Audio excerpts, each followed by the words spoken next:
teóricas de endo, então a gente vai relembrar um pouquinho, porque tem algumas coisas que a gente precisa diferenciar e saber também, boa noite, Nayara, e saber também como que a gente vai agir frente àquela situação, né? A gente saber diferenciar uma cavidade mais rasa de uma cavidade profunda, de quando eu vou ter a necessidade de um tratamento endodôntico ou quando eu tenho como fazer uma restauração profunda, mas eu posso fazer um capeamento pulpar. Então, a gente vai falar um pouquinho sobre essas situações que muitas vezes a gente enfrenta na clínica e às vezes a gente inicia um tratamento e quando inicia, muitas vezes está lá curetando uma cárie e acaba que há uma exposição pulpar, ou às vezes já é uma cavidade muito profunda que não dá para a gente entrar somente com a dentística restauradora, né? A gente às vezes tem a necessidade do tratamento endodôntico. Então, a gente vai falar um pouquinho, quando isso se faz necessário, como agir nessas situações. E como também a gente vai fazer na clínica para evitar que essas coisas aconteçam, né? A gente vai fazer o diagnóstico previamente, e aí, a partir do diagnóstico clínico e radiográfico, a gente vai já tomar um plano de tratamento, sabendo se aquele paciente, se aquele dente, ele vai ser tratado na clínica integrada, que seria de dentística e pério, ou se ele vai ser encaminhado para a clínica de endodontia. Então, vamos lá. A gente vai iniciar falando do envolvimento da endodontia com a periodontia. Então, o que seria uma lesão endopério? Vocês vão escutar falar em lesão periodontal, que acontece geralmente quando eu tenho necrose pulpar, e devido a essa necrose pulpar, eu tenho a formação de uma lesão que geralmente ocorre na região do ápice do dente, e aí essa lesão, ela pode ser um abscesso, pode ser um cisto, isso daí a gente chama de periapical. Quando ela tem um envolvimento somente endodôntico, ou seja, teve uma necrose pulpar, aqueles nervos, aqueles vasos sanguíneos que continham dentro do dente, eles acabam morrendo, e como produto dessa morte pulpar, eu vou ter a formação de bactérias, e essas bactérias vão causar a formação dessas lesões. Então, quando eu tenho uma lesão periapical, veja que o nome já diz, periapical, ela está localizada no ápice do dente. Então, eu tenho uma lesão com relação endodôntica. Quando eu tenho uma lesão periodontal, como a gente viu na aula passada, está relacionada aos ligamentos periodontais e todo o tecido periodontal, né? Que seria ligamento, cemento e osso. Quando eu tenho, muitas vezes, uma lesão periapical, eu vou causar uma inflamação também da região periodontal. Por isso que esse nome, lesão endopério. Então, eu posso ter uma lesão de origem periapical, que seria endodôntica, que vai causar também uma lesão periodontal. Assim como eu também posso ter o inverso, eu posso ter uma lesão periodontal e aquelas bactérias daquela minha lesão periodontal vai causar uma necrose pulpar e aí, em decorrência dessa lesão periodontal, eu tenho também uma lesão periapical. Deu para entender? Então, eu posso ter uma relação. Primeiro, eu posso ter uma situação endodôntica que levou a uma lesão periodontal, como o contrário, eu posso ter uma lesão periodontal que levou a uma necrose pulpar e uma necessidade de endodontia.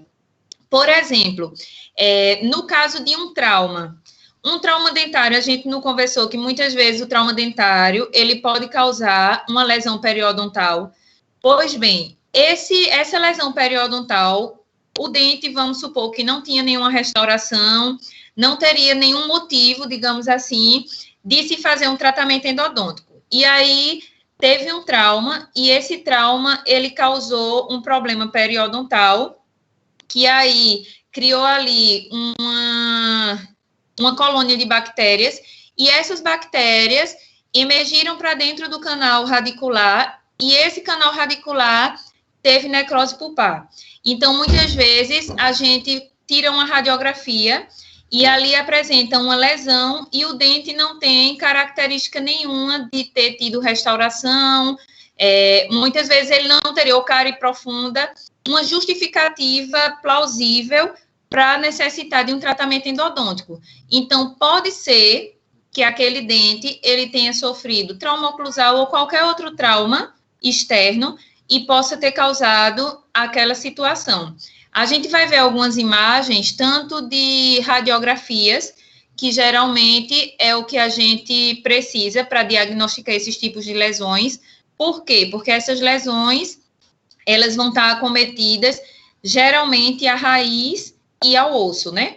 Aí a gente só consegue ver essa situação na radiografia. Como a gente viu também na aula passada, que para diagnosticar o grau de severidade da periodontite, a gente também só consegue ver na radiografia, porque a gente precisa identificar a perda óssea.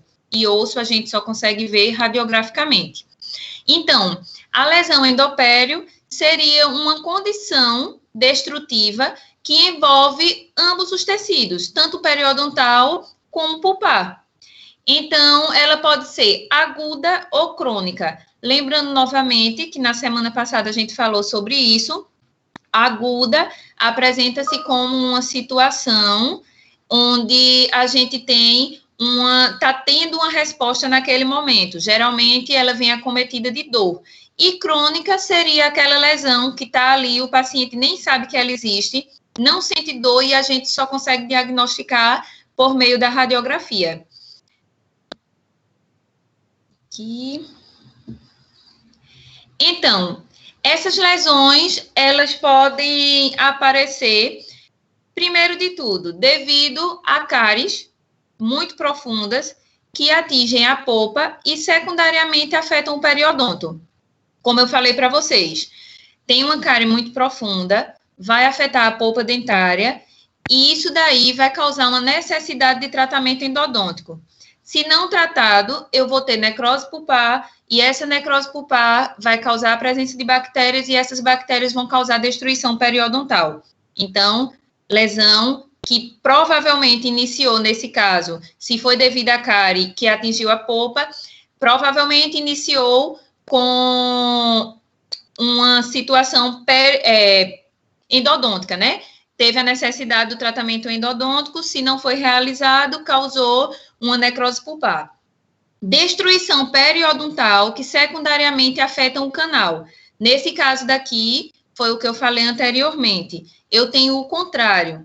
Eu tenho uma inflamação periodontal, eu tenho uma presença de periodontite. Lembrando novamente, periodontite significa que eu tenho bactéria na região do meu periodonto, na região do meu sulco gengival, e essa bactéria ela pode se aprofundar e atingir as camadas mais profundas do meu periodonto. Se atinge uma camada muito profunda e essas bactérias chegam até a região apical do dente, eu posso ter bactérias que vão emergir por aquele forame apical e causar uma contaminação pulpar. É como, por exemplo, vamos pensar o seguinte, quando ela inicia endodonticamente, a bactéria vem de cima, porque ela vem da cavidade do dente, emerge para dentro do dente através da cavidade dentária, até chegar lá no ápice dentário, e quando ela se encontra no ápice, ela é capaz de causar uma inflamação e infecção do periodonto. No caso dela vir de origem periodontal, ela vem por fora, emerge pela gengiva, chega no ápice do dente, que é onde eu tenho comunicação com a polpa dentária, e aí ela entra por baixo, e aí causa uma contaminação da polpa dentária. Então, elas seriam aí contrárias, mas aí as duas iriam estar causando a mesma situação. O que ia diferenciar aí é a etiologia primária. Se inicialmente aquela minha lesão, ela foi de origem endodôntica ou periodontal. E aí, nesse caso, seriam ambos os eventos acontecendo concomitantemente. Ou seja, o paciente, ele tem necessidade de tratamento endodôntico e também não tem uma boa condição periodontal. Então, uma situação, juntamente com a outra, causou essa lesão endopério. Alguma dúvida até aí?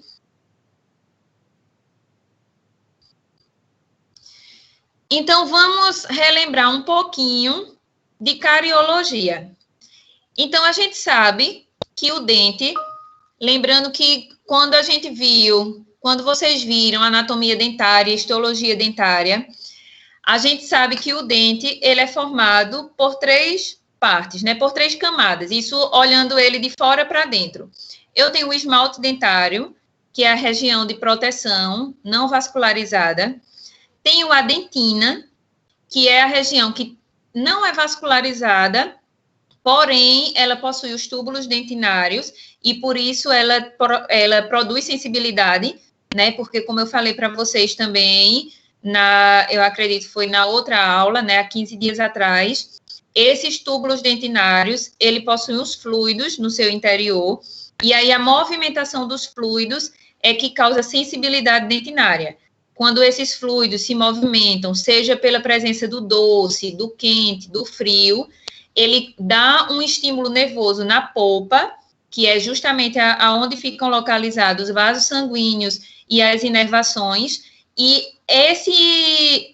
quando faz esse movimento, que ele dá esse estímulo nervoso na polpa, tem a presença da sensibilidade. Mas nem no esmalte, nem na dentina não tem a presença de nervo.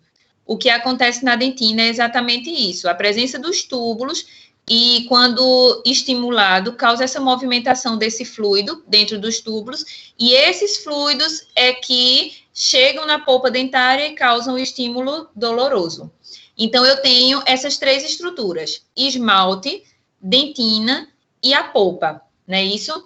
E a cavidade pulpar, como eu falei, é onde estão presentes os nervos e os vasos sanguíneos. Por isso que, quanto mais profunda a cavidade, mais sensível ela é. Por exemplo, paciente, ele tem uma cavidade somente em esmalte. Muito provavelmente, você vai conseguir fazer essa restauração sem necessitar de anestesia, porque o esmalte não tem vascularização e nem tem túbulos dentinários. Então, você vai fazer a abertura daquela cavidade e vai conseguir restaurar normalmente, sem necessidade de anestesia. Daí, o paciente, ele tem uma cavidade um pouco mais profunda, na parte mais superficial da dentina. Certamente, quando você estiver fazendo a cavidade, pode ser que o paciente tenha uma leve sensibilidade, mas ele vai ter mais sensibilidade ou quando a água da refrigeração da caneta bate, ou quando você secar no momento de fazer a restauração. Muito provavelmente ele não vai ter dor e pode ser que também não seja necessário o uso de anestesia. Se caso o paciente ele já tem uma cavidade mais profunda, que pegue mais ou menos ali do meio da dentina ou mais próximo da polpa, aí sim, ele vai ter uma sensibilidade maior. Muitas vezes, nesse caso, o paciente já vem relatando sensibilidade que ele estava sentindo em casa. Porque muitas vezes, quando você pergunta ao paciente, na verdade, se ele veio por algum problema, se tem alguma coisa incomodando ele, muitas vezes ele não tem nada incomodando. Quando isso acontece, às vezes ele tem presença de cárie, que ele nem tem conhecimento. Mas muitas vezes, quando você pergunta, ele já vem com alguma situação de dor. Porque a gente sabe que paciente, principalmente para ir para dentista, muitos deles esperam sentir dor para procurar o profissional. Então, quando eles têm essa sensibilidade dolorosa, então a gente já fica um pouco alerta, porque certamente, se ele tem uma sensibilidade dolorosa, ou é porque o limiar de dor dele é baixo, ele não suporta muita dor, ou porque eu tenho cavidades profundas. E aí, o que a gente costuma perguntar ao paciente é o seguinte: o paciente diz que sente dor em tal dente. Primeira pergunta a fazer ao paciente: como é essa dor? É dor provocada, ou seja, quando você se alimenta, quando bate uma água gelada, você sente a dor, ou tem um estímulo espontâneo? Por exemplo, você está ali, não está comendo, não está bebendo água, e aí, do nada, o dente começa a doer. E aí, a partir da resposta do paciente, a gente já começa a desconfiar do diagnóstico, e isso daí vai ser levado em conta na hora do nosso plano de tratamento. Por quê? Geralmente, quando o paciente relata que a dor é apenas provocada, eu tenho mais chances de reverter essa situação dolorosa. Porque se a dor é provocada, pode ser que a minha cárie esteja somente até a dentina. Porque lembrem que eu disse a vocês que na dentina, o estímulo doloroso é provocado pela movimentação dos fluidos, né? O agente externo vai fazer essa movimentação, e aí isso sim vai provocar a dor. Se o paciente relata que a dor é espontânea, ou seja, do nada, ele, não, quando eu vou dormir, o dente está lá pulsando e eu sinto muita dor, sem comer nada e o dente já está doendo. Muito provavelmente, eu tenho a presença de pulpite irreversível e eu não vou conseguir reverter aquela situação sem se fazer o tratamento endodôntico. Então, sempre quando você receber um paciente que diz que sente dor de dente, você tem que fazer essa pergunta: é dor espontânea ou provocada? Porque a partir daí, a gente já consegue identificar qual seria o diagnóstico, né? Isso daí a gente vai juntar a resposta do paciente, que seria a anamnese, com o que a gente vai visualizar clinicamente e com os exames radiográficos. Mas a partir daí a gente já tem uma base do que a gente pode encontrar. Então, nessa imagem, vocês podem ver, né, essas 3 imagens dos dentes. Isso daí, geralmente, a gente utiliza muito para mostrar ao paciente o que é que acontece. E aí, a gente tem, nessa imagem do meio, a cárie somente em esmalte, e nessa terceira imagem, uma cárie mais profunda, chegando até a polpa dentária. E nessa imagem real, né, de um dente cortado coronalmente, a gente vê bem direitinho o que é que acontece. E muitas vezes o paciente não entende a seguinte situação. Vejam que no esmalte a cavidade é bem pequena. Vejam que é como se fosse um pontinho de cárie. Mas vejam a profundidade que essa cárie já tinha chegado. E às vezes o paciente não entende porque ele chega e diz que tinha um buraquinho bem pequeno e o dentista fez uma cavidade enorme e o dente dele precisou de canal. E aí ele não entende que situações como essas podem acontecer. Quando isso acontece, geralmente a gente chama de cárie oculta. Por quê? Se a gente imaginar esse dente na boca, vejam a localização dessa cárie. Essa cárie está localizada onde? Certamente ou na mesial ou na distal, né? A gente não sabe muito bem de que lado é esse dente, porque ele está cortado, mas ele está localizado na face interproximal. Vamos supor que o paciente tinha outro dente aí do lado, um outro molar ou um pré-molar. Então, essa cárie não estava dando para visualizar. Era uma cárie interproximal, ou seja, localizada entre os 2 dentes. Era uma cárie pequena, porque se a gente olhar na região do esmalte, ela é uma cárie pequena, mas vejam a proporção que ela tomou no interior do dente. Ou seja, era uma cárie pequena, de cavidade pequena, que muito provavelmente no exame clínico normal não conseguiria ver, porque ela era interproximal. E aí, ela foi tomando uma proporção de aprofundamento até chegar no corno pulpar. E muitas vezes o paciente chega e diz, eu estou sentindo dor nesse dente. E a gente olha e clinicamente a gente não vê nada. Então, nesse caso, seria necessário um diagnóstico por imagem, que aí sim a gente ia conseguir ver essa região de descalcificação através da radiografia. Mas aí notem, eu quero que vocês notem exatamente isso. Era uma cavidade pequena, que iniciou pequena na face externa, mas que dentro ela tomou uma proporção de profundidade muito maior. E aí a gente parte para essa situação, deixa eu colocar, para essa situação daqui, quando eu tenho cavidades muito profundas. Então, teve a cavidade profunda, chegou até a polpa do dente, eu posso ter 2 situações. Eu posso ter a presença de uma polpa inflamada ou infeccionada. Os dois tipos, eles vão ter sintomatologias diferentes. Vejamos, a polpa inflamada é a famosa pulpite, dor de dente. A dor de dente comum, que o paciente chega e diz que está morrendo de dor de dente, é polpa inflamada. Isso daí seria o primeiro momento. Seria a cárie estava muito profunda, chegou até a polpa dentária e causou uma inflamação, porque a cárie tem presença de bactéria e aquela bactéria, ao encontrar um local que antes estava asséptico, sem presença de bactéria nenhuma, vai infectar aquele local e vai causar uma inflamação.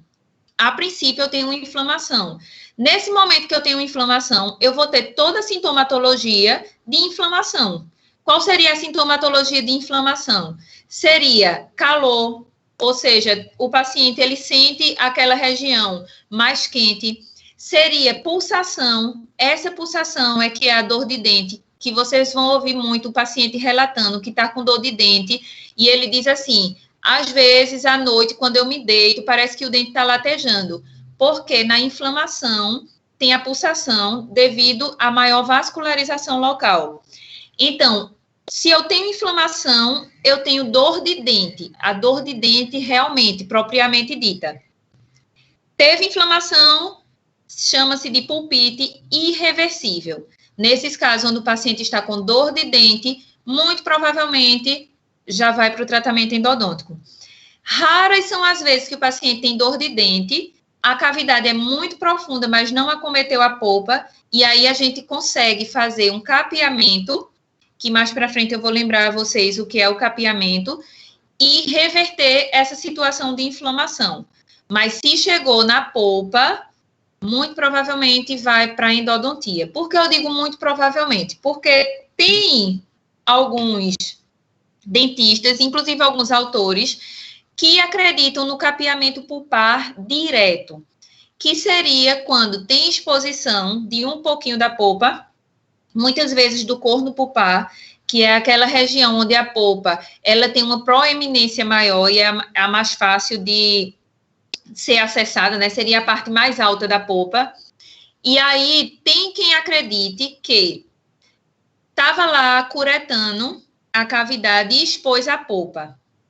E aí, se colocando hidróxido de cálcio PA, que é o em pó, e depois o cimento de hidróxido de cálcio, que é aquela pastinha que faz a mistura das duas pastinhas, que é o de cal, e fazendo um capeamento, esse capeamento pulpar com o zói, que é aquela massinha branca que a gente faz para fazer o curativo temporário. Tem os que acreditam que vai haver uma recuperação pulpar. Pode ser que sim, pode ser que não. Tem paciente que realmente, com uma polpa mais jovem, um paciente mais jovem, que tenha mais células naquela polpa, consiga fazer essa reversão da inflamação, consiga fazer porque o que causa no organismo é o seguinte, o hidróxido de cálcio, ele estimula calcificação. Então, ele manda o estímulo para as células da polpa, para que naquela região comece a calcificar. E no momento que calcifica, é como se a polpa, ela descesse. Vamos pensar na cárie aqui, como se a polpa, ela descesse um pouquinho e dá uma distância maior daquela região do fundo da cavidade. Então, tem os que acreditam que mesmo quando eu tenho exposição pulpar, pode acontecer isso, de ter uma recuperação, dependendo muito do organismo de cada paciente. Mas tem outros que acreditam que quando eu já tenho a exposição, muito provavelmente o organismo não vai ser capaz de combater aquela inflamação. Se você fechar, o paciente vai começar a sentir dor. Então, assim, isso vai variar do organismo de cada paciente. Tem paciente que com exposição mínima, a gente consegue reverter. Tem paciente que não consegue reverter e mesmo com uma exposição mínima, tem que mandar para endodontia. Então, tenho inflamação, tenho dor de dente, dor espontânea, muito provavelmente vai ser endodôntico. Agora, por exemplo, eu tive uma cavidade profunda, ou muitas vezes até uma restauração profunda, E aí não teve esse processo de inflamação, não teve dor de dente, o organismo foi lá, combateu, mas a forma do organismo combater foi causando uma necrose pulpar. Mais uma vez falando, o organismo da gente é muito inteligente. E muitas vezes, um dos fatores dele ser inteligente é para que o hospedeiro não tenha dor, então ele vai lá tentar combater aquela agressão. E uma forma dele combater é causando uma necrose, é causando uma morte daquela inervação daquela região para que o paciente não sinta dor. E aí, com essa morte, vem justamente a formação de bactérias, e essas bactérias vão causar a presença de uma infecção. Então, vocês têm que saber diferenciar inflamação de infecção. Geralmente, na infecção, o paciente não sente dor, a não ser que ela esteja no estágio agudo. Como é isso? O dente necrosou, vamos supor que o dente necrosou aí há mais de um ano. O paciente até aí não sentiu nada, não estava sentindo sintomatologia nenhuma. Está morto, está com bactéria, e o paciente nem sabia. Do nada, o paciente teve uma queda de imunidade, uma baixa de imunidade. E aí, aquelas bactérias que estavam ali presentes de forma crônica, elas conseguem agudizar o processo. E aí, novamente lembrando, quando ela agudiza o processo, ela causa dor. E aí, o que é que acontece? Outra pergunta que vocês podem fazer ao paciente para saber diferenciar. Muitas vezes o paciente chega e diz assim, eu estou com dor de dente. Sendo que você pergunta, dói quando você come? Ele diz assim, não, dói se eu mastigar em cima, e aí quando faz pressão, eu sinto dor. Aí você vai perguntar assim ao paciente, você está com dor de dente ou no dente? Tem diferença entre as duas respostas. Por quê? Dor de dente é uma dor, como eu falei, espontânea, lancinante, pulsátil, é aquela dor bem típica que o paciente não consegue nem dormir. É aquela dor realmente bem pulsante. Então, isso é dor de dente. Outra coisa é ter dor no dente. Dor no dente é mais uma dor provocada. É diferente de uma pulpite reversível. Pulpite reversível, que é a dor provocada, é mais com o gelado, com o quente, com essas relações térmicas. Isso daí, nesse caso de infecção, eu não tenho resposta térmica, ou seja, se você fizer o teste térmico no paciente, ele não vai ter resposta. Mas se você bater no dente dele, ele vai ter uma sintomatologia dolorosa. Por isso que ele vai chegar e vai lhe dizer que ele está sentindo dor quando ele come, quando ele mastiga alguma coisa mais dura naquele local, ou quando ele faz alguma força excessiva naquele local. Por quê? Porque ali, no ápice daquele dente, certamente tem a presença de uma lesão periapical. A lesão periapical, como vocês podem ver nessa imagem, esse tipo de lesão que está nessa imagem daqui é um abscesso periapical. O abscesso periapical, ele é basicamente o seguinte, é um saquinho de tecido granulomatoso, e dentro desse saquinho eu posso ter a presença de secreção purulenta. Então, vamos imaginar a seguinte situação. Eu tenho um osso que é duro, é compacto. Então, se cresce um abscesso na ponta do ápice do meu dente, eu vou ter uma estrutura tentando se encaixar em outra estrutura que é compacta. Então, eu vou ter um aumento de volume naquela região sem espaço para crescer. Então, no momento que eu mordo o alimento, que o paciente morde o alimento, ele faz pressão nessa estrutura que seria o abscesso. Como o abscesso ele não tem para onde se expandir, ele vai causar dor, porque ele está fazendo uma pressão interna dentro do osso, que é uma estrutura dura. Outra situação, às vezes você pode perguntar ao paciente assim, quando o paciente diz que está com uma dor no dente, e ele sente, principalmente quando ele mastiga, uma dor dolorida, você pergunta ao paciente se ele está sentindo como uma sensação de dente crescido.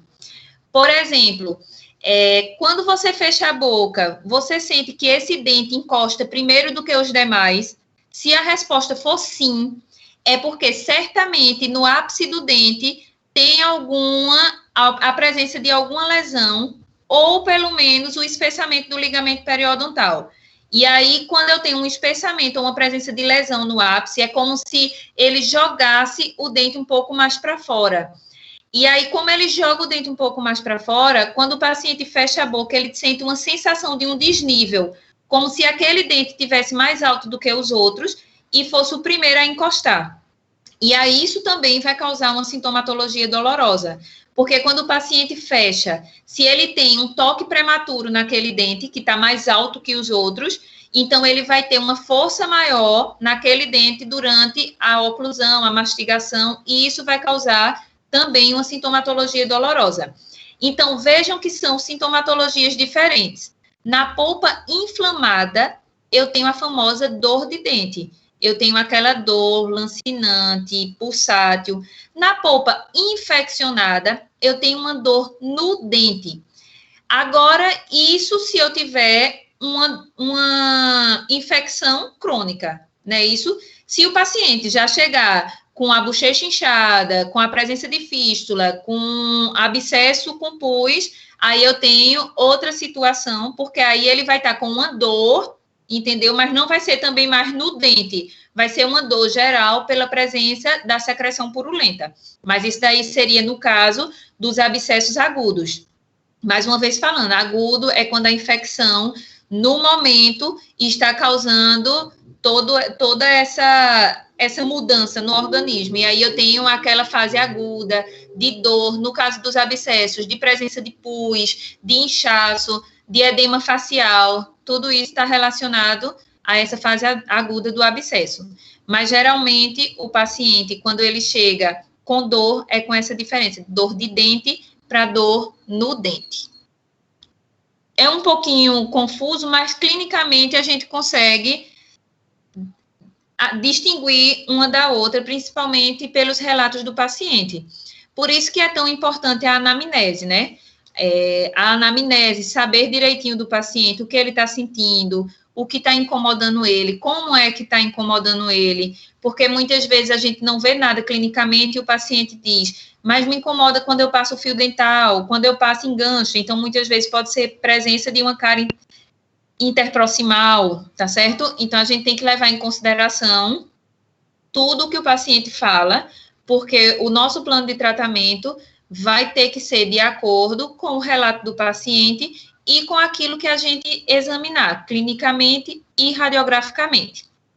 Então, muitas vezes, a gente pode ter uma situação dessa daí. Ao olhar à primeira vista, a gente pode imaginar que isso é uma cárie pequena, porque eu não tenho uma cavidade gigante. Mas, muitas vezes, isso daí acontece, o que a gente viu naquela imagem do corte coronal do dente. Aparenta ser uma cárie pequena, porque no esmalte a cavidade não está extensa, mas quando a gente começa a abrir a cavidade, por dentro está tudo oco. E aí, o que é que aconteceu? Aconteceu que a cárie fez um furo inicial, né, uma cavidade inicial, e acabou ocorrendo uma destruição da dentina muito mais do que o esmalte. E aí tem uma destruição interna maior, e às vezes só olhar clinicamente assim engana. A gente pensa que é uma cavidade rasa e, na verdade, é uma cavidade profunda.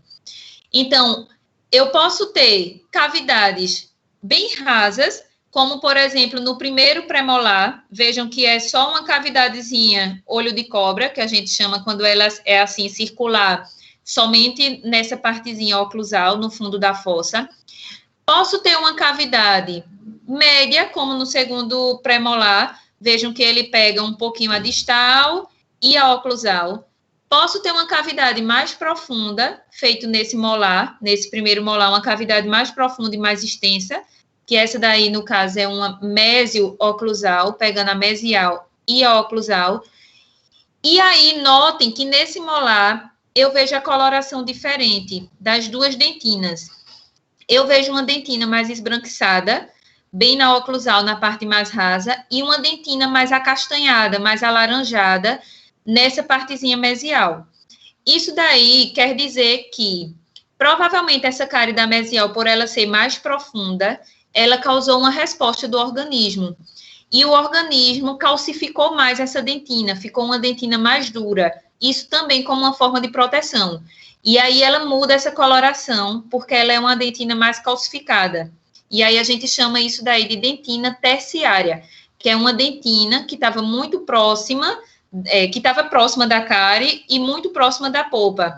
E aí, como resposta do organismo a essa calcificação adicional. Eu quero só lembrar para vocês uma situação. Muitas vezes, uma cavidade profunda, ela é relativa de acordo com o dente. Por exemplo, uma cavidade desse molar é uma cavidade muito profunda. Mas uma cavidade dessa do segundo premolar, ela também pode ser uma cavidade profunda. Por quê? Porque a dimensão do dente é diferente. O molar, ele é um dente bem grande, né? Então, vamos supor que ele suportaria uma cárie bem maior sem chegar na polpa. O premolar, ele é um dente bem mais estreitinho. Então, muitas vezes, uma cárie que, se fosse no molar, seria pequena, no premolar, chega na polpa dentária. Então, assim, a gente tem que levar em consideração também o tamanho do dente.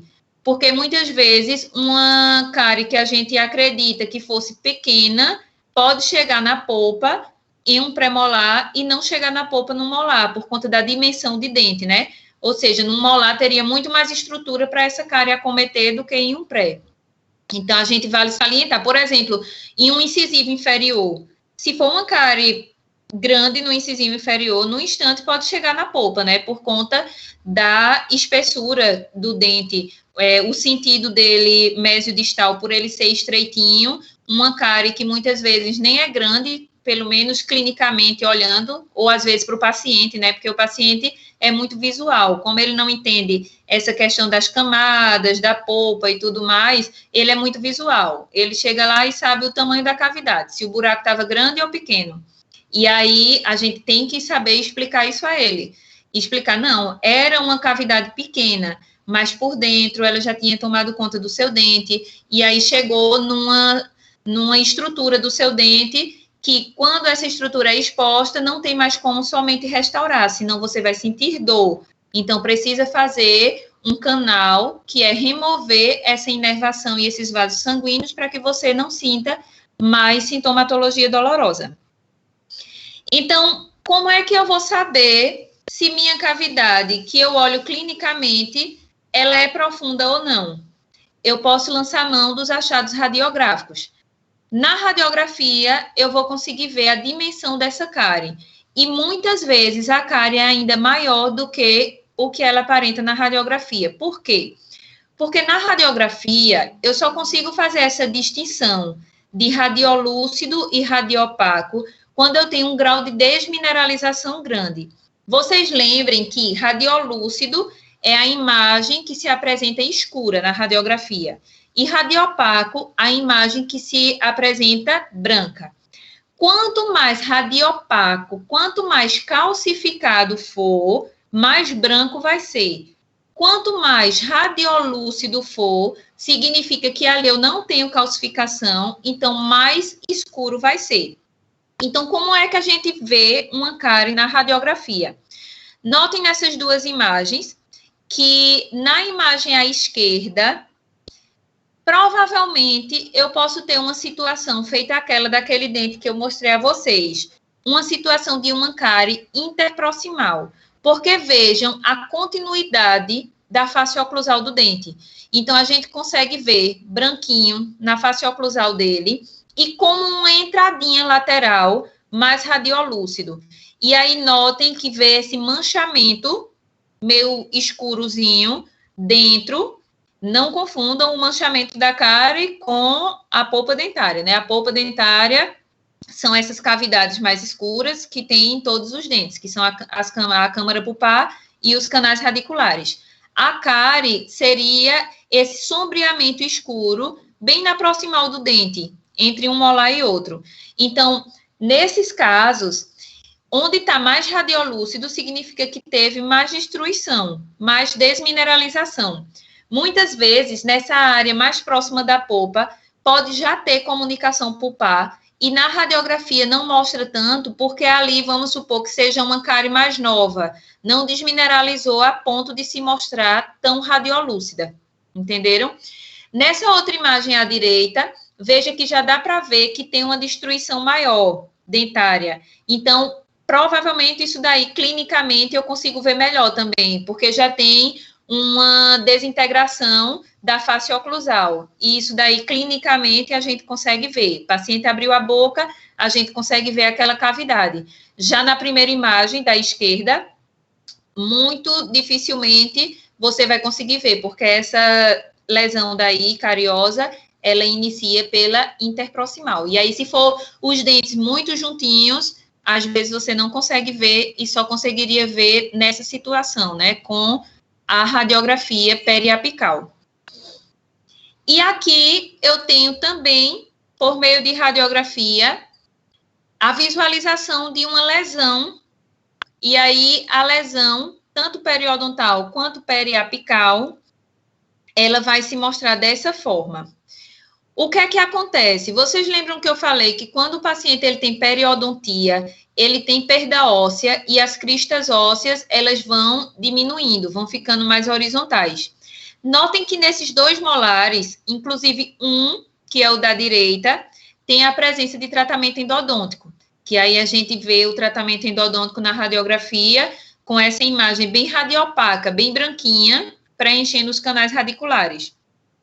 O que pode ter acontecido? Nesse caso, a gente já está vendo o canal pronto, né?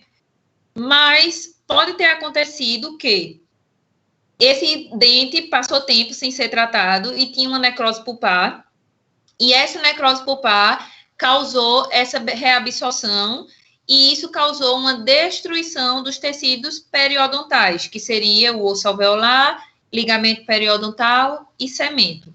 Pode ter acontecido. Como também pode ter acontecido do paciente ser um paciente periodontal, e aí a periodontite ter causado essa situação endodôntica. Porque lembrem do que eu falei no início, que a lesão, né, a causa primária dela pode ser ou endodôntica ou periodontal. Como aí tem um canal feito, muito provavelmente seria endodôntico, né? Porque provavelmente a imagem está mostrando isso. E aí, o que é que eu quero que vocês vejam? O grau de acometimento. Como é que essa lesão, ela se apresenta? Essa lesão, ela se apresenta com muita ou pouca reabsorção. Nesse caso, dessa daqui, ela está se apresentando com muita reabsorção. Por quê? Notem que o nível da crista óssea está bem abaixo, bem próximo do ápice radicular. Então, o que é que eu tenho que analisar quando o paciente chega numa situação dessa? Primeiro de tudo, se tem mobilidade.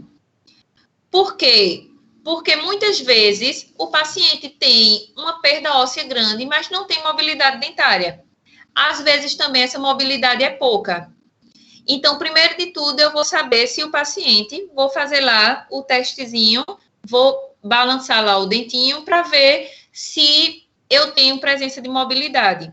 Porque lembrem que também a gente falou em periodontia. Se eu tiver uma perda óssea muito acentuada, tem chance de ter a mobilidade, porque o que segura o dente, né, é por ele estar inserido no osso. E aí, se eu não tenho osso para segurar o dente, muito provavelmente eu vou ter mobilidade.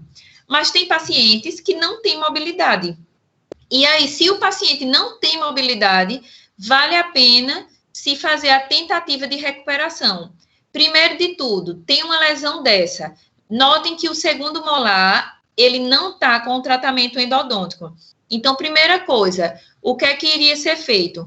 Se eu não sei a origem primária, o paciente já chegou assim, se eu não sei a origem primária, eu não sei se essa lesão, ela começou da questão endodôntica ou periodontal, eu vou tentar fazer o tratamento endodôntico para ver se vai ter uma resposta óssea, para ver se vai ter uma resposta periodontal. Eu vou mostrar numa imagem uma situação em que tinha uma perda óssea parecida com essa, e quando foi tratado o canal, houve um reparo ósseo. Então, se aquela situação foi causada por uma origem primária endodôntica, eu vou ter um reparo ósseo.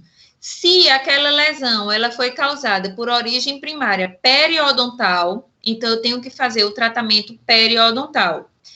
Então, o que é que a gente faz? Se eu não sei se a origem é endodôntica ou periodontal, eu vou tratar as duas coisas. Vou fazer o canal, o tratamento endodôntico, vou tratar periodontalmente e aí eu vou fazer o acompanhamento daquele paciente. Vou ficar fazendo aquelas radiografias, né, constantes. Às vezes a gente pede para o paciente vir de 2 em 2 meses, às vezes de 3 em 3 meses, e aí a gente vai fazendo um acompanhamento para ver se vai havendo formação óssea. E aí, o que é que eu quero ver nessa radiografia? Se eu fiz o tratamento endodôntico, se eu fiz o tratamento periodontal, eu quero ver essa imagem escura, que é a imagem radiolúcida, ficando cada vez mais branquinha, mais esbranquiçada, porque significa que está tendo formação de osso, por isso está ficando aquela região opaca, aquela região calcificada. Então, quando eu tenho uma lesão que foi de origem endodôntica, feito o canal, eu vou ter um reparo ósseo. Vejam que eu não tenho um crescimento ósseo de chegar lá em cima, aonde era o nível da crista óssea, antes de tudo isso acontecer. Lembrem também que o que foi que eu disse a vocês, região onde teve perda dentária, a crista ela vai ser bem mais baixa por conta da invaginação óssea para o fechamento do alvéolo. Mas notem que da primeira imagem à esquerda, vejam como está esse sombreado escuro, a radiolucência. E notem como está na segunda imagem, à direita, que já está bem opaca. Então, significa que provavelmente esse caso daí. Agora, vamos analisar uma coisa. Olhem para o dente e vejam que o dente, radiograficamente, na esquerda, na imagem esquerda, não tem nenhuma restauração. Vocês conseguem ver que não tem nenhuma restauração e nem presença de cárie, olhando para a coroa dentária. Se eu não tenho nenhuma restauração nem presença de cárie, então, muito provavelmente, nesse caso, a etiologia primária foi periodontal. E aí, provavelmente, começou essa bolsa periodontal na distal dessa raiz, invaginou, desceu até o meu ápice dentário, infectou a minha polpa dentária pelo ápice, necrosou a polpa e se tornou uma lesão pério, nesse caso seria inicialmente pério, que virou endodôntica. Feito o tratamento endodôntico, não tinha mais aquelas bactérias naquela região do canal radicular. Feito o tratamento periodontal, eu tenho uma reintegração óssea. Por que tem que ser feito os dois associados? Porque, por exemplo, você vai e trata periodontalmente. Beleza, você fez a limpeza daquela bolsa, você tratou a periodontite, você entrou com medicação, mas tem presença de bactéria no interior do canal. Então, aquela bactéria do interior do canal, ela é capaz de fazer uma reinfecção daquela região periodontal. Assim como, por exemplo, você tem ali uma necrose pulpar e você fez o tratamento endodôntico. Mas aí, fez o tratamento endodôntico, sanou aquelas bactérias que estavam no interior dos canais radiculares, mas aí não tratou periodontalmente. Então, eu vou continuar tendo bactéria naquela região periodontal e aí eu não vou ter o reparo da minha lesão. Por isso que, no caso da lesão endopério, a gente tem que tratar os dois. Tem que tratar endodonticamente e periodontalmente e acompanhar. Porque aí eu só vou ter o reparo da lesão e a formação óssea se eu tiver um controle das duas situações.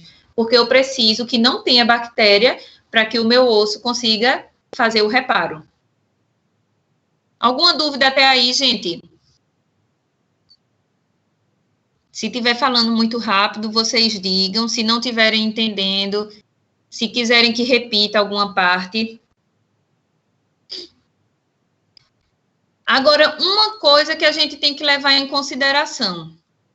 Quando eu tenho a lesão, quando que eu consigo ainda reverter a situação fazer uma endodontia e depois uma restauração, e quando eu não tenho mais como fazer, e aí o dente cai na situação de se fazer extração.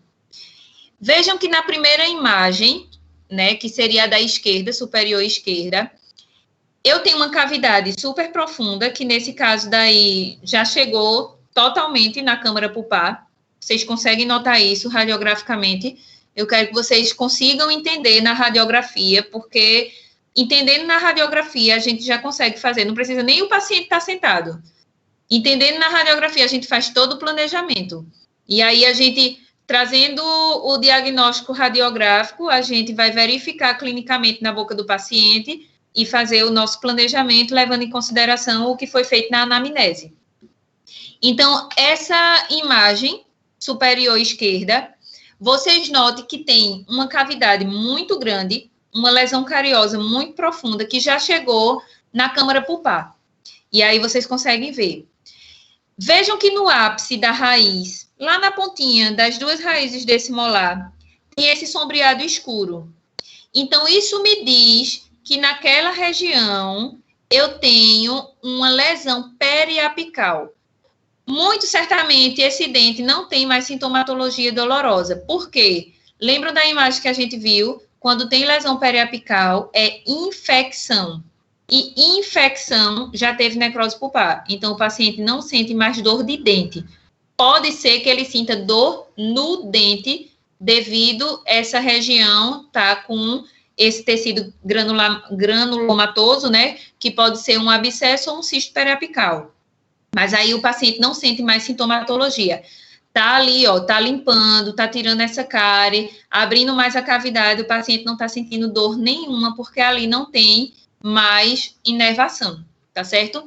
Então, eu tenho uma situação dessa, tenho presença de lesão, tenho cavidade profunda, mas eu tenho estrutura dentária. Eu tenho as raízes íntegras, e embora eu tenha uma destruição coronária grande, mas eu tenho a capacidade de fazer uma reabilitação. Depois de fazer o canal, eu posso pensar ou em somente, dependendo de como tiver a condição dessa estrutura dentária, ou somente restaurar, ou colocar um pino, ou colocar uma coroa. Então, se eu tenho estrutura para isso, então o meu plano de tratamento vai ser tratamento endodôntico e a reabilitação, seja ela por meio de restauração ou por meio de coroa protética. Mas se no caso eu tenho uma situação como essa da imagem à direita, vejam que eu tenho uma destruição quase que total da coroa, eu tenho um rompimento na furca. A furca, vocês lembrem que é esse encontro das raízes, né? Que é localizado nos dentes posteriores. Então, eu tenho um rompimento das raízes. Então, eu não tenho condições. Muitas vezes, nem está uma destruição tão grande da coroa, feito nessa imagem, né? Mas aí, se eu tenho um rompimento da furca, eu não tenho condições de reabilitar esse dente. Por quê? Eu não tenho como fazer uma restauração, não tenho nem como fazer uma coroa, porque mesmo que coloque um pino com a força mastigatória, se já tem um rompimento daquela região de furca, vai ter fratura, então vai ter fratura radicular, não tem condições de tentar reabilitar esse dente. Então, nesses casos, onde eu tenho uma destruição muito grande, onde tem a lesão de furca com o rompimento dessa furca, ou até quando não tem, quando teria mobilidade, né? Uma mobilidade exagerada. Então, nesses casos, vai para a extração. Não tem condições de reabilitação, porque aí o prognóstico não é bom, tá certo? Então, sabendo diferenciar, olhando na radiografia, quando o meu dente ainda dá para tratamento endodôntico e reabilitação e quando não dá.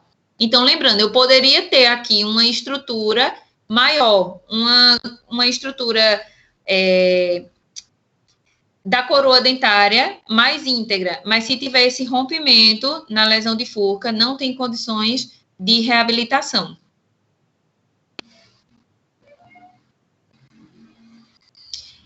Entendendo um pouquinho, né, o que se passa no interior do canal. Então, a gente viu as estruturas de esmalte, dentina e polpa de uma forma mais abrangente. E aqui seria mais a parte interna mesmo da região pulpar. Então, nos dentes anteriores, unirradiculares, e nos dentes posteriores, multirradiculares, tem um pouquinho de diferença. Por exemplo, nos dois tem câmara pulpar, sendo que nos dentes anteriores eu vou ter uma câmara pulpar sem a presença de assoalho, porque eu não tenho essa região de furca. Lembre que eu falei agora, a furca é o encontro das raízes. Então, para ter encontro das raízes, eu tenho que ter mais de uma raiz. Então, a diferença é essa, a câmara pulpar eu tenho nas duas, sendo que nos dentes anteriores, nos dentes unirradiculares, eu tenho a câmara pulpar e logo após ela inicia o canal radicular. Já nos posteriores, eu tenho a câmara pulpar, vou ter a câmara pulpar como uma faixa, abaixo dessa câmara pulpar eu tenho um assoalho, que é o fundo da minha câmara pulpar, que é de extrema importância ter conhecimento quando a gente vai fazer o tratamento endodôntico. Porque um dos motivos também de causar alguma lesão endopério é por iatrogenia. Iatrogenia é algum descuido, algum acidente durante algum preparo, seja ele de restauração ou endodôntico. Mas o endodôntico, ele é mais fácil de ser causado, né? Porque a gente está num ambiente ali de uma visualização reduzida. Então, essa região de assoalho é uma região que a gente tem que ter muito cuidado, porque quando vai fazer um tratamento endodôntico, que está fazendo o acesso, se a broca perfura essa região, logo abaixo dessa região, desse encontro das raízes, é tecido periodontal. É cemento, periodonto e osso. Então, se eu tenho uma perfuração, é difícil a reparação. Tem todo um protocolo para tentar se reparar, mas mesmo assim não é certeza do reparo. Então, tem que se ter cuidado. E aí eu tenho os canais radiculares, que vão variar, que vocês provavelmente viram isso em endodontia, na teórica, que vão variar de acordo com o grupo de dentes, de acordo com algumas alterações que eu posso ter. Então, mas basicamente, os dentes anteriores têm a presença de um canal radicular, né? Podendo alguns ter alguma alteração, mas aí seria fugindo do padrão. E os dentes posteriores que eu posso ter de 2 a 3 a 4 canais radiculares, que aí são os canais que vão no interior das raízes, tá certo? Que isso daí vocês viram na parte teórica de endodontia. Então, como eu estava falando para vocês, a lesão endopério, ela também pode ser causada por perfuração de raiz, da câmara pulpar ou furca. Isso acontece quando está se fazendo o acesso para o canal. Seria não ter o domínio, né, da técnica e aí causar uma perfuração. Pode ser da câmara pulpar. Abriu ali de mau jeito e perfurou, ou lateralmente, ou para vestibular.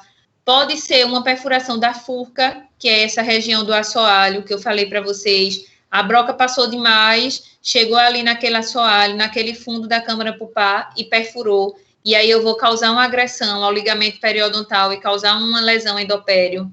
Pode ser por fratura radicular.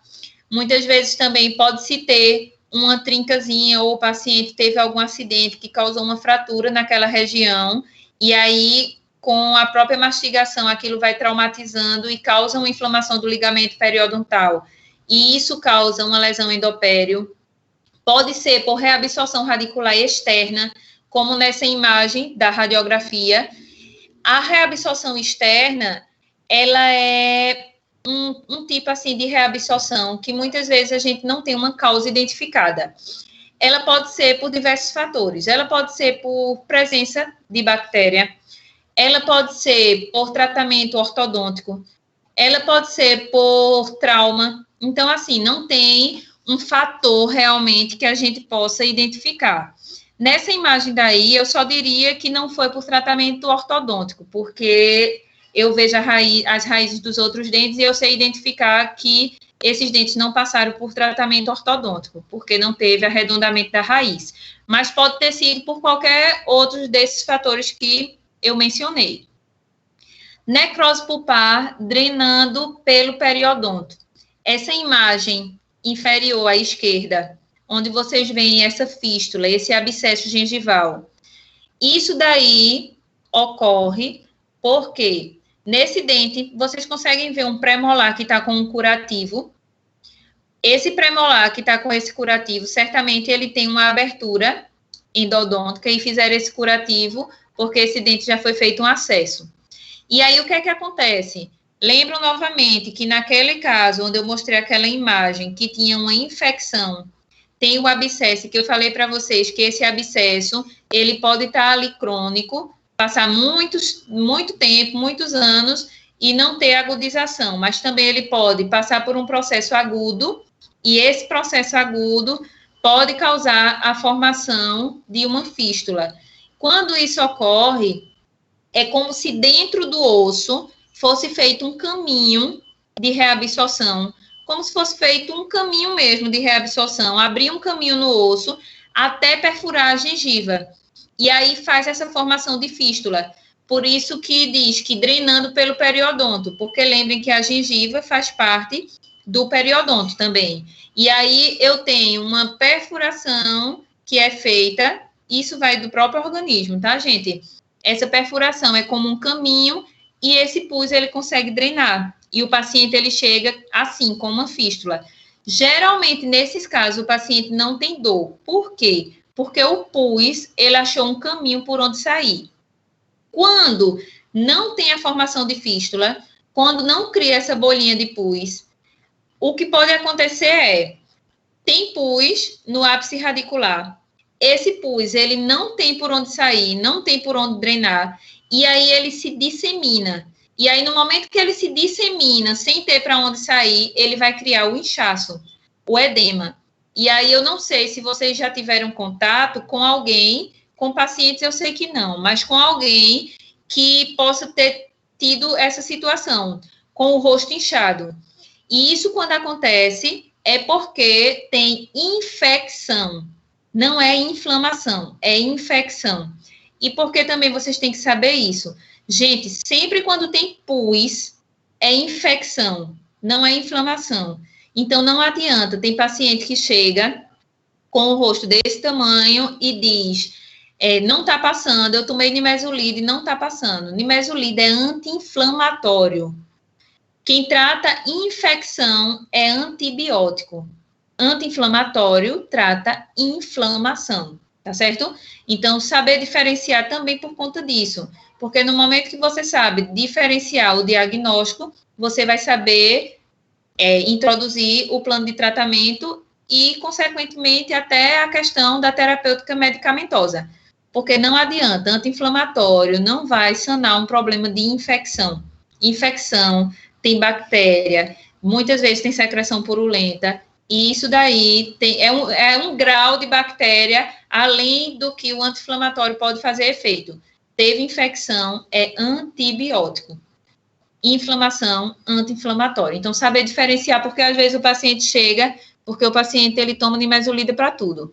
Teve dor de dente, é nimesulida. O rosto inchou, é nimesulida. Criou uma bolinha de pus, é nimesulida. Ele toma nimesulida para tudo. Então, é saber diferenciar, para a gente saber também a terapêutica medicamentosa.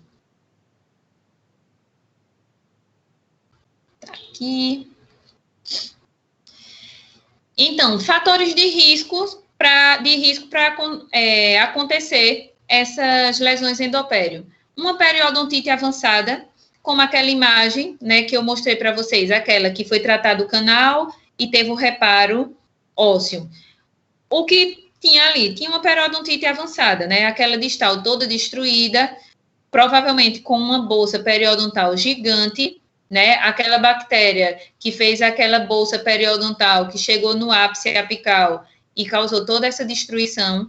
Então, se eu tenho uma periodontite avançada, eu tenho grande chance dessa bactéria da minha periodontite causar uma lesão e acometer a região pulpar e ter a necessidade de um tratamento endopério. Traumatismo, que foi como eu falei para vocês também.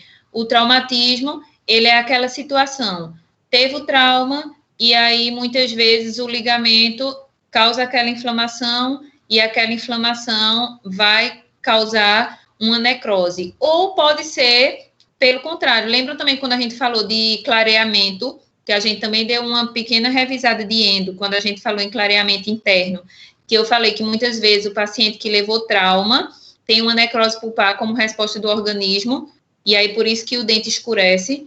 Então, o traumatismo, ele pode estar ligado às duas situações, mas é um fator de risco. Não significa também que todo paciente que levou uma pancada no dente vai ter necrose pulpar ou vai ter problema periodontal. Não. Isso daí é um fator de risco. Pode ser que tenha pacientes que tenham o traumatismo e desenvolvam ou a calcificação pulpar, ou a necrose pulpar, ou um problema periodontal, mas também não generaliza, tá certo? E eventos iatrogênicos, que foi como a gente falou sobre a questão de uma abertura, né, endodôntica. Iatrogenia vem de erro, de acidente, tá certo? Então, um evento iatrogênico. Um evento iatrogênico, gente, pode ser até durante uma restauração. Por exemplo, aprofundou demais a broca, e aí você chegou na polpa numa região que nem tinha cárie. Então, foi uma iatrogenia. Se você tivesse feito da forma adequada, removido o tecido carioso, de forma delicada, podia ser que não tivesse tido o acesso à câmara pulpar. E aí você foi com a broca, e aí errou a mão e teve esse acidente. Então, isso é uma iatrogenia, tá certo? Que o que é que eu aconselho a vocês? Eu aconselho vocês a não ir com broca no fundo da cavidade. Broca é para tirar tecido duro. Tecido mole, que é como a cárie fica quando ela causa destruição, a desmineralização, a gente tira com cureta de dentina, tá certo? Vocês iniciaram o laboratório de dentística?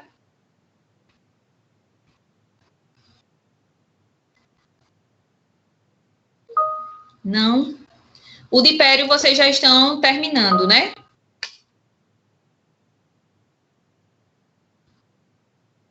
O de pério estão terminando, mas de dentística ainda não iniciaram. Mas, vejam bem, essa questão de cárie, no laboratório, pério concluiu, que ótimo. Essa questão de cárie, no laboratório, é um pouco diferente da clínica, porque, geralmente, no laboratório, ou vocês... A dentística começou, mas ainda não terminou. No laboratório, ou vocês vão trabalhar nos dentes artificiais, ou no dente natural, mas que está fora da boca, né? Há muito tempo, então está desidratado, a cárie está ressecada, então vocês não têm o contato que seria exatamente na boca do paciente. Eu lembro quando, na época de faculdade, que eu pensava no laboratório de dentística, eu pensava, meu Deus, como é que a gente sabe quando parar de fazer a cavidade quando estiver na boca do paciente? E aí diziam assim, vocês vão saber quando parar, porque é nítido, e realmente é nítido. No laboratório, tá tudo seco, porque ali o dente tá necro, né, que já foi extraído, ou é um manequim. Na boca do paciente, a gente consegue sentir. Quando faz a cavidade, que a gente vai com uma cureta, é muito molinha a cárie. E muitas vezes, quando ela não tá tão molinha, isso, a infectada e a afetada é amolecida. Muitas vezes, quando ela não tá tão molinha, mesmo assim, ela se desprende fácil, ou ela sai feito um coco ralado. Ela parece um coco ralado, quando ela não tá tão mole, porque ela só tá mais mole quando ela tá ativa. Quando ela já tá aquela cárie mais escurecida, que escureceu a dentina, ela fica um pouco mais dura. Mas mesmo assim, você consegue remover com a cureta de dentina. Então, a gente consegue saber até onde ir. Por isso que eu digo, não vá com broca. Broca só é para remover tecido duro, só para remover esmalte. Dentina, a gente remove com cureta de dentina. Então, a broca vai ali, ó, só na superfície, tirando de dentro para fora, tirou aquele teto de esmalte, tirou aquelas paredes de esmalte sem suporte, é cureta de dentina. Então, só em fazer isso, você já pode aí, ó, se prevenir de um monte de iatrogenia, porque broca em fundo de cavidade só causa iatrogenia e dor para o paciente. Dor pós-operatório e dor durante o procedimento. Por quê? Caneta de alta rotação, ela gera calor. Calor gera dor. E calor no fundo de uma cavidade não é legal. O paciente vai sentir dor, pode sentir dor depois de restaurado, e ainda você pode acabar, porque assim, gente, a caneta, principalmente a de alta rotação, por mais que você tenha habilidade com a caneta, mas aí eu tenho uma broca girando, como a própria caneta diz, em alta rotação. Então, muitas vezes, ela tem um poder de corte muito grande, ainda mais se a broca estiver nova, bem afiadinha, tem um poder de corte muito grande. Então, principalmente vocês que estão começando agora, tem que ter cuidado, porque se soltar a mão, a broca vai destruindo tudo. Então, tem que ter esse cuidado. Então, de preferência, façam dessa forma. Broca é para remover tecido duro, é para remover esmalte. Dentina, removam com cureta de dentina, tá certo? Para evitar esses eventos iatrogênicos. E aí, quando a gente vai avaliar para o diagnóstico, a gente vai saber do paciente se teve traumatismo. Nesse dente, teve algum traumatismo anterior? Não, então a gente já exclui. Foi um dente que já passou por um processo endodôntico, já foi feito ou iniciado um tratamento endodôntico nele, para ver se ocorreu aquilo por conta... Porque, por exemplo, você vê numa radiografia que o dente tem um acesso, mas ainda não tem o tratamento endodôntico. Pode ser que o paciente ele tenha iniciado aquele canal e não tenha terminado, por isso que na radiografia você não vê o canal concluído. Mas aí você pode ter um início de canal que não foi bem sucedido e ter acontecido alguma iatrogenia naquele momento. Ou pode ser que o canal já tenha sido finalizado, mas tenha tido alguma intercorrência durante quando estava fazendo esse canal, né? Então, a gente tem que observar se tem alguma presença de iatrogenia, de perfuração, para saber se aquilo pode ser decorrente disso. E, exatamente, um preparo dental prévio. Se foi mexido aquele dente. Porque se nunca foi mexido, foi destruição de cárie, então significa que não é iatrogenia, é decorrente do processo carioso. E aí a gente vai levar em consideração tudo isso, juntamente com a anamnese, exame clínico, radiográfico e, às vezes, pode ser necessária até tomografia. Isso daí seriam uns casos, assim, mais graves.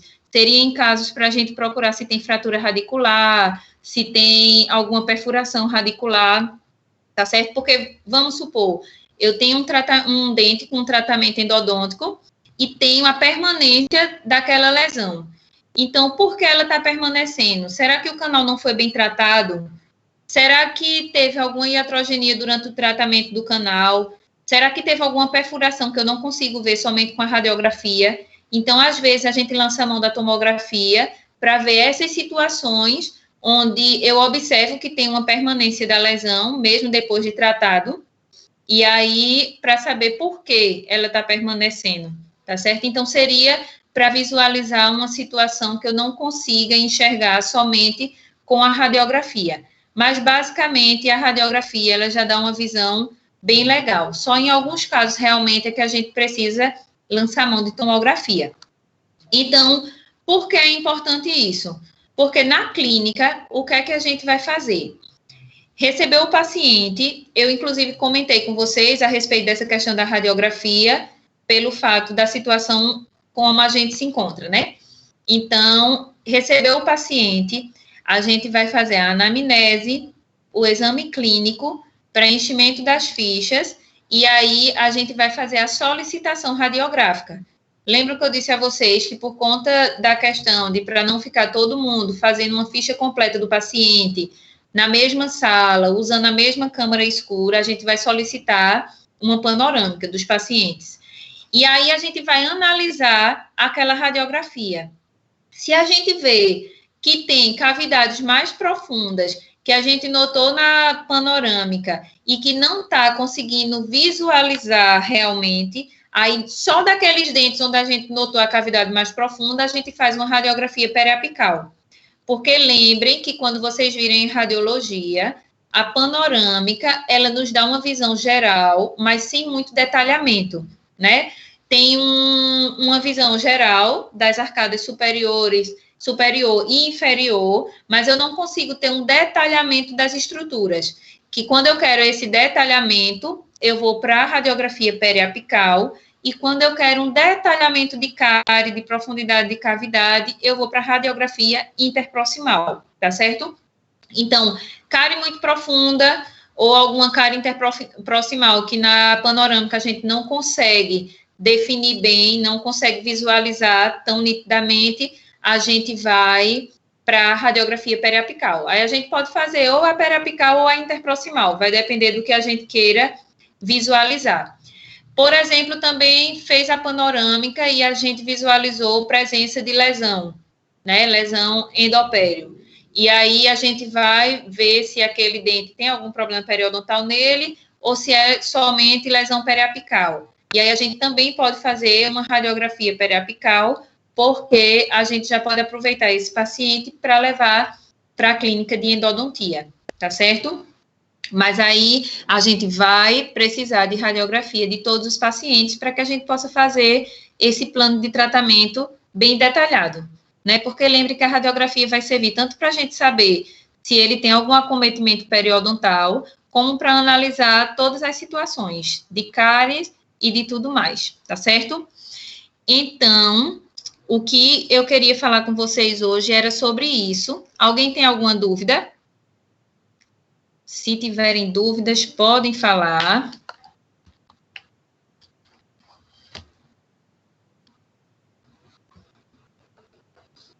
Nenhuma? Então, vejam bem. Eu vou estar enviando, eu vou estar anexando, na verdade. Pronto, ótimo. Eu vou estar anexando aqui na barra de tarefas 5 artigos. E aí eu quero que vocês se dividam em 5 grupos. Eu não sei como vai ficar, porque, por exemplo, no início da aula, tínhamos 27 pessoas. Agora temos 21. E aí, no sistema, no portal, tem 43 matriculados, se não me engane. E aí, eu não sei como vai ser isso, porque eu estou fazendo conta com os que estão presentes em aula, né? Mas aí eu vou querer que vocês se dividam em 5 grupos e eu vou querer que cada grupo fique com um artigo e na próxima sexta a gente vai estar fazendo comentário dos artigos. E aí cada grupo vai fazer uma apresentação em PowerPoint para que possa estar apresentando aqui para os colegas. De preferência que todos do grupo falem pelo menos 1 ou 2 slides, tá certo? Para que todo mundo participe. Então, vocês vão participar com os áudios abertos, se não quiserem ligar a câmera, mas pelo menos com os áudios abertos, e vai fazer a apresentação do trabalho para os colegas e a gente vai discutir sobre os artigos. Então, tem artigo sobre... Breno...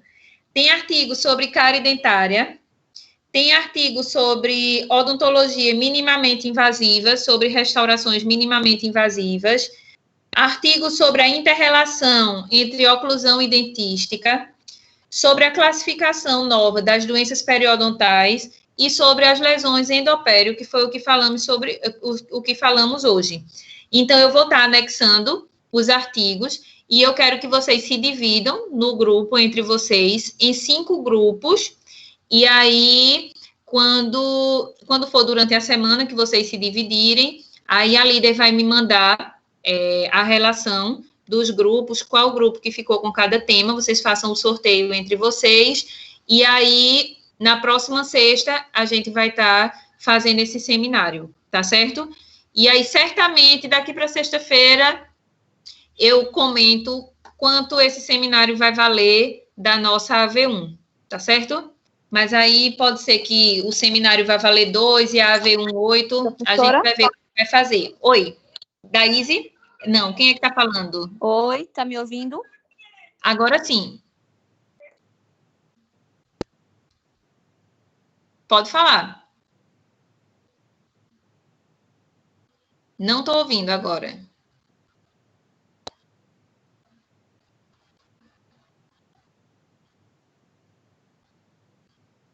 Professora? Oi, agora estou. Ah, é Daisy, sim. Professora, eu precisei sair e voltei de novo, porque minha internet está muito ruim. A senhora pode repetir? A senhora passou algum seminário, foi? Isso. São 5 artigos que eu vou estar anexando na barra de tarefas. E aí vocês vão se dividir em 5 grupos, da forma que vocês quiserem se dividir. E aí também vocês vão sortear entre vocês esses 5 artigos para saber qual o tema que cada grupo vai ficar. E na próxima semana, a gente vai ter a apresentação dos seminários. E aí, de preferência, que cada um do grupo fale pelo menos um slide, 1 ou 2 slides, porque eu sei que tem algumas pessoas que têm uma habilidade maior de fazer a apresentação, mas aí eu quero ouvir todos, porque a gente tem que ver a participação de todo mundo, e aí a gente vai fazer esses seminários que vai valer parte da AV1. E aí, provavelmente, os seminários vão valer 2 e a AV1, 8. Então, todos participando, são 5 temas que têm a ver com a nossa clínica, desde cárie dentária até lesão endopério, para a gente fazer a discussão desses artigos, tá certo? Aí vocês vão preparar uma apresentação em PowerPoint para disponibilizar aqui para os colegas e apresentar para a gente. Tá certo, professora. Obrigada. Tá certo? Não precisa ser uma apresentação longa, contanto que todo mundo, até porque os artigos tem alguns bem pequenininhos, tá certo? Tem outros que têm imagens, então é uma apresentação mais curta, mas contanto que todo mundo fale pelo menos um slide, tá bom? Mas aí ele vai dividir a sala, vai ver a quantidade de pessoas que tem na sala e dividir por Isso, 5, não é isso? É porque é o seguinte, nas aulas, está tendo em média 20 e poucas pessoas. No portal, tem dizendo que tem 43 matriculados, mas nas aulas só tem em torno de 25, 27. Então, vai se dividir, mas aí vai contar com quem vai estar presente e com quem vai apresentar. Quem não apresentar, a prova AV1 vai continuar valendo 8. Aí, no caso, a senhora vai dizer... Por exemplo, grupo 1 fica com tal tema, grupo 2 com tal tema. Não, vocês podem se sortear. Porque vocês não têm um grupo da turma? Sei. Vocês vão montar os grupos e aí vocês podem fazer o sorteio entre vocês. Eu vou colocar os artigos. Eu vou colocar nos artigos, por exemplo, cárie dentária é o 1. Aí, quem vai ser o grupo 1? Vocês que vão se sortear, tá certo? Odontologia minimamente invasiva é o 2, tá certo? Vocês que vão se sortear, 1, 2, 3, 4 ou 5. Mas aí eu vou colocar lá. Tanto trabalho escrito como em slide, não é? Isso, porque quando vocês vão fazer os slides, vocês já fazem o resumo, né? Viu? Pois pronto. Então, sexta-feira a gente se encontra para apresentar. Prontinho? Então, por hoje é só. Hoje terminamos mais cedo, tá vendo?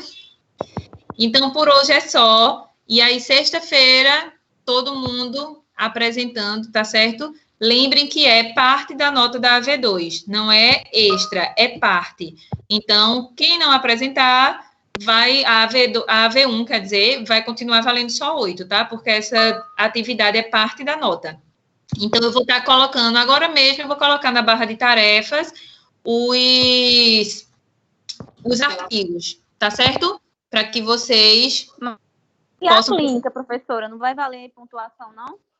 Veja, a AV1, eu acredito que ainda vai estar feito no período remoto passado, que a AV1 só vai entrar a prova e as atividades que a gente realizar de forma remota. Porque porque a AV1 já é agora, né? Na primeira semana de outubro. E aí, eu acredito que não vai dar tempo a gente ter clínica antes da AV1. Porque ainda estão tendo as reposições. Mas aí, espero que na AV2 a nota seja a clínica mais a AV2, né? A colegiada. ok? Mas relaxa que vai ser tranquilo, viu? Então, eu vou anexar os artigos e aí a gente se encontra na próxima sexta, todo mundo apresentando, ok? Tchau, boa noite e até a próxima sexta.